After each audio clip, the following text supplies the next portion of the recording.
Is your error router stuck with the blinking blue light that never stops? That usually means it's stuck in setup mode. It can't finish pairing with your network. Let's walk through how to fix it fast so your arrow connects properly again. Before anything else, make sure your modem has an active internet signal. Unplug both your modem and arrow.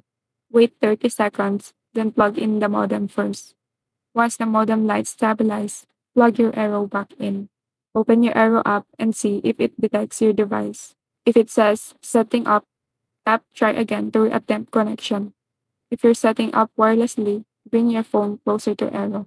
Or better yet, connect your arrow to the modem using an Ethernet cable. It speeds up pairing. Still blinking blue? Press and hold the reset button on the back of your arrow for about 15 seconds. Wait until the lights turn flashing white. That means it's ready for setup again. Go back to the app, tap Add Arrow, and follow the prompts. It should turn solid white once it's connected to the network successfully. And that's it. Blinking blue light just means your arrow's waiting to be paired again. A quick reset and reset up usually fix it in minutes. If this helped, like and subscribe for more guides.